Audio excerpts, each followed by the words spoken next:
मैं सर इसलिए रो रहा हूँ, जिस माँ के लिए छुट्टी आया माँ पापा दोनों खत्म हो गए सर। आप सभी को नमस्कार।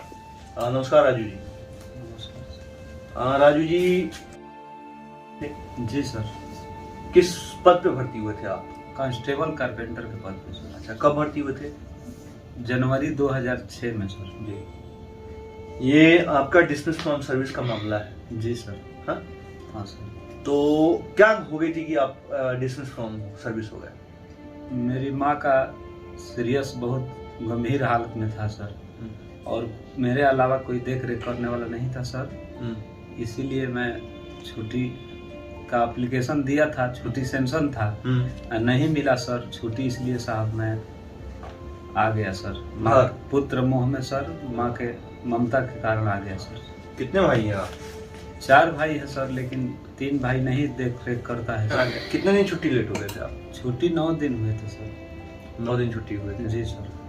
अच्छा, ये डिसमिस फ्रॉम सर्विस का मामला 2018 का आपका है? जी सर। कहाँ केस चल रहा था? पटना हाई कोर्ट में चल रहा है। कितना एडवोकेट लोगों ने कितने कितने रुपए दिया आपने? वकील तो साहब 3-4 हम बदल दिए सर। एक वकील साहब बोले कि 30,000 में तुम्हारा पूरा काम कर देंगे। इनका नाम था, ध्यान से सुनिएगा, नाम मत बताइए, नाम बताने की जरूरत नहीं, ध्यान से सुनिएगा। हाँ, क्या हुआ? एक वकील साहब फर्स्ट दिए सर, तो बोले कि 30,000 रुपया दोगे तो होली आने से पहले ही हम कर देंगे। 18 की बात है? जी सर। हाँ, फिर? तो पैसा नहीं था सर। छुट्टी नौकरी छूट गया था सर, तनख्वाह बंद हो गया था।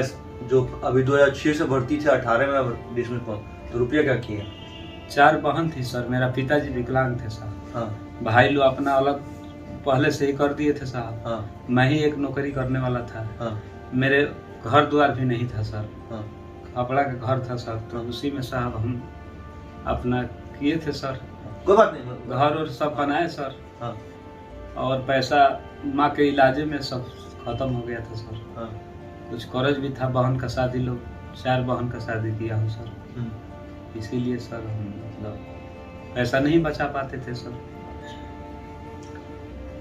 फिर एडवोकेट साहब ने केस को क्या किया? बोले कि तुम ज्यादा बोलते हो कि कर दो, ये खेल है, तुम जाओ दूसरा जगह देख लो।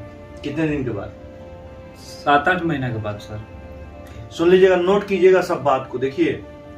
फिर उसके बाद क्या किया आपने? फिर साहब मैं दूसरा वकील को, चेंबर में पूरा दिन भूखे प्यासे बैठे रहे सर, हाई कोर्ट का गेट के पास। फिर एक मुंशी जी नाश्ता कर रहे थे, तो मैं भी वहां जाके चाय पी रहा था सर।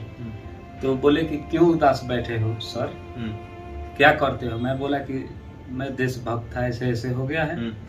एक वकील साहब नहीं किए, तो बोला चलो अंजनी प्रसाद सिंह है, डॉक्टर अंजनी प्रसाद सिंह एक वकील थे सर नामी, तो उन्हीं के पास ले जाके हमारा केस फाइल दिलवा दिए सर। उन्होंने बोले कि घबराओ मत राजू जी, 3-4 महीना में ये सॉल्व कर दूंगा। फिर सर 3-4 महीना क्या, साल भर बीत गया सर। उन्होंने भी नहीं किए।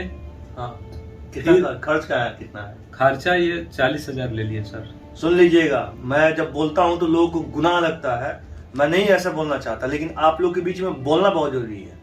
क्योंकि मैं, देखिए भाई, मैं सीधी सी बात है, मैं एक देशभक्त आदमी हूँ। मेरा क्या नाम है, जिसके साथ अन्याय होगा मैं उसके लिए खड़ा होऊंगा, लेकिन खड़ा जिसके लिए हो रहा हूँ वो कभी लांछन ना लगा दे, इससे मुझे दुख होता है। फिर उसके बाद क्या हुआ?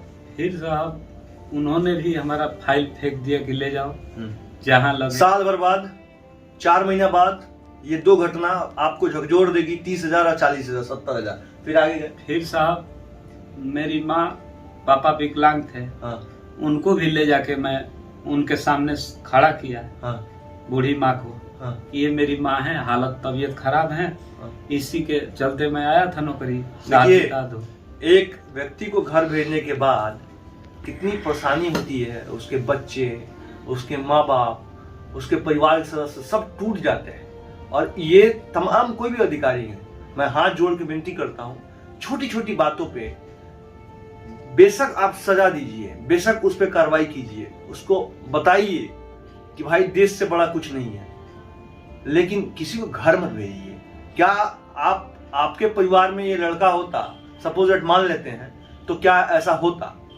आप कल्पना कीजिए फिर उसके बाद क्या हुआ। फिर साहब एक और मैं अपने बहन के पास गया था सर। हाँ तो मेरी बहन का एक बहनोई जो है, हाँ वो बोला कि मेरे गांव का एक मीडिया वाले हैं, हाँ उनके पास जाओ, वो वकील देंगे। तो मैं, वो राजेंद्र नगर पटना में रहते हैं सर। हाँ तो वहाँ गए तो बोला कि एक संजय सिंह है वकील, हाँ उनको फाइल दे दो। हाँ। तो उनके पास हम गए सर, तो बोले कि 12,000 रुपया में तुम्हारा काम कर देंगे। हम बोले कि साहब मेरे पास 12 रुपया भी नहीं है, 2-3 वकील से ठगा गया, कर्ज महाजन लेके दिए। तो बोले कोई बात नहीं, 5,000 तो लाओ। 5,000 दे के साल भर वो भी रखे सर। बोले कि कोरोना का बात है, ऐसे बात है, वैसे बात है। फिर मैं सर उनसे भी दुख तंग आके सर मैं बोला कि मेरा कोई रास्ता नहीं है, मैं फाड़ के फेंक दूंगा या जला दूंगा, चाहे मेरा अन्याय नहीं मिलेगा सर। फिर साहब मैं देखा कि कोई रास्ता नहीं है सर।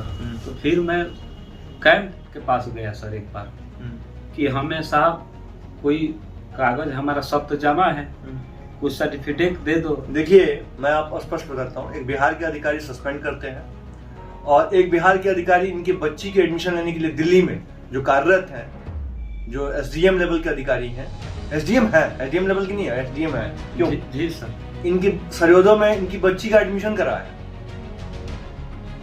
देखिए, सबसे बड़ी चीज है, जो दुख की बात है, मैं नहीं बोलना चाहता किसी के प्रति, मुझे इस बात का जरूर दुख है, कोई भी भारत का हो, किसी के साथ अगर उसकी क्वालिफिकेशन कम है या कोई भी अगर है, तो उसको क्षुब्ध मत समझिए। अगर गलती है उसको सजा दीजिए, उसकी तनख्वाह काटिए, उसको क्वार्टर काट दीजिए। लेकिन ये डिसमिस फ्रॉम सर्विस का मामला जो चल रहा है, ये दुर्भाग्यपूर्ण है। मैं सर इसलिए रो रहा हूँ, जिस माँ के लिए छुट्टी आया, माँ पापा दोनों खत्म हो गए सर। मेरे पास इलाज का पैसा उस समय नहीं था सर, कर्ज लेके मैं सर आया, फिर भी बचे नहीं सर। और मैं चाहता हूँ कि जैसे मेरे माँ बाप दवा के लिए मर गए सर, उस तरह से बच्चे हमारा नाम मरे सर, और हम बहाल हो जाएं। अरे कोई क्यों सोच रहे हो ये सब बात, निगेटिव मत सोचो।